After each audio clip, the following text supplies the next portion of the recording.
On the Palace of Westminster centred the thoughts of the British Commonwealth of Nations. For the first time, for the benefit of all Her Majesty's subjects, the opening of Parliament was being filmed. The House of Lords, crowded and glittering, awaited the arrival of the sovereign. The centuries-old ceremony was to be seen by millions who, before this day, could only imagine the majestic scene.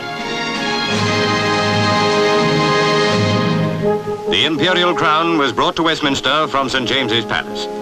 It was received by the Lord Great Chamberlain, the Marquis of Cholmondeley, and by him placed on a table in the Royal Gallery. To the privileged assembled company, it was a sign that the Queen herself would soon arrive. But now all eyes were drawn to the jeweled emblem itself.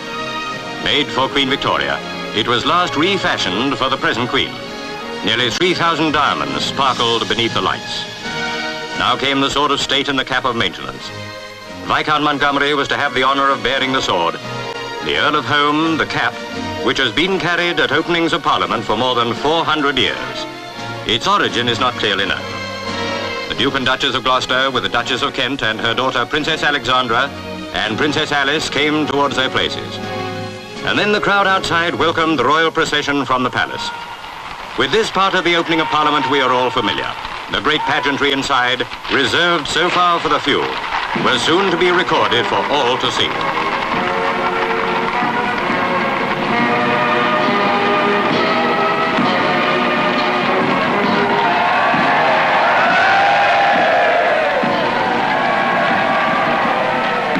Earlier, the yeomen of the guard performed their traditional duty of searching the vaults beneath Parliament. Thus had their predecessors foiled the plot of Guy Fawkes and his fellow conspirators to blow up James I and his Parliament in 1605. The search is always made before the royal opening, but Guy Fawkes had no successors.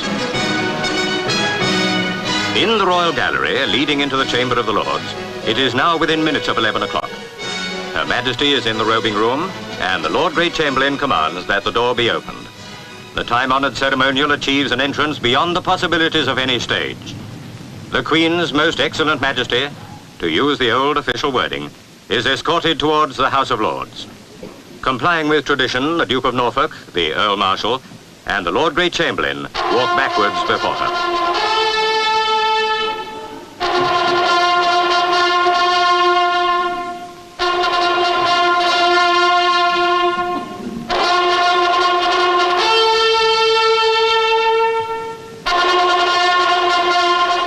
Upon the Queen are the eyes of all present, and she is being watched by millions outside these walls.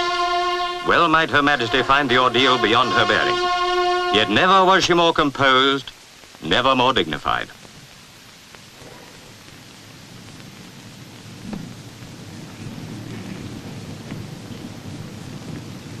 As every schoolchild knows in Britain, but as people beyond our shores are sometimes unaware, the Queen's speech is written for her by the government and outlines the programme of the forthcoming session of Parliament.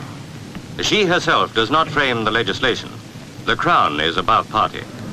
And on this morning in the Royal Gallery, there were no thoughts of party, only of the realm and the gracious lady who adorns the throne.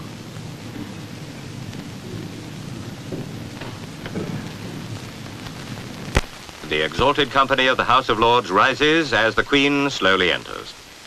Packing the chamber are the Lords spiritual and temporal, envoys of foreign countries and ambassadors. The attention of all is gripped as Her Majesty mounts the dais to the throne. It all makes a perfect setting for the historic occasion, the first pictorial recording of the opening of Parliament. Lord Montgomery bears the sword of state on the right, the Earl of Home on the left carries the cap of maintenance. My lords, pray be seated.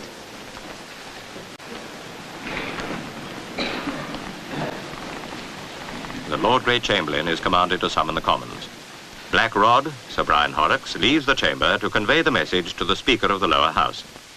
Present are the recently appointed women life members of the Lords.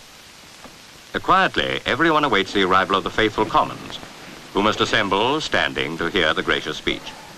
For though the House of Lords has lost much of its power, the old forms are observed. The Speaker of the House of Commons is attended by all the members. The Prime Minister stands at the head of his party, Mr. Gateskill at the head of his. Later, they would return to their own house. Now, as only at the opening of Parliament, the three estates meet together, Queen, Lords and Commons. The Lord Chancellor, Lord Kilmuir, takes the printed speech from the purse and humbly proffers it to the Sovereign. And with assurance well befitting her rank, Her Majesty delivers her gracious speech. My Lords and members of the House of Commons,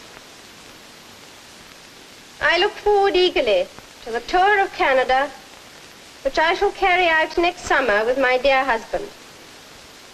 The peoples of Canada and the United Kingdom have long shared a common destiny. It is our hope that the friendship and understanding between them will be strengthened still further by our visit. We also look forward with much pleasure to our stay in Ghana in the autumn of next year. This will be my first opportunity of meeting my people in this new member country of the Commonwealth, and I particularly welcome it. I hope that it will also be possible for me to visit Sierra Leone and Gambia. My government will neglect no opportunity to promote the advance of the colonial territories and the increasing association of their peoples with the management of their own affairs. My government will seek to play a full and constructive part in preserving peace and justice and promoting improved standards of life throughout the world.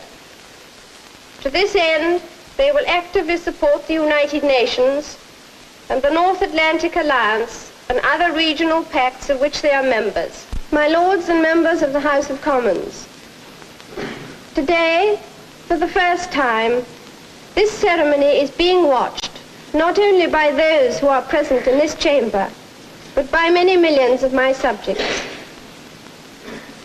Peoples in other lands will also be able to witness this renewal of the life of Parliament.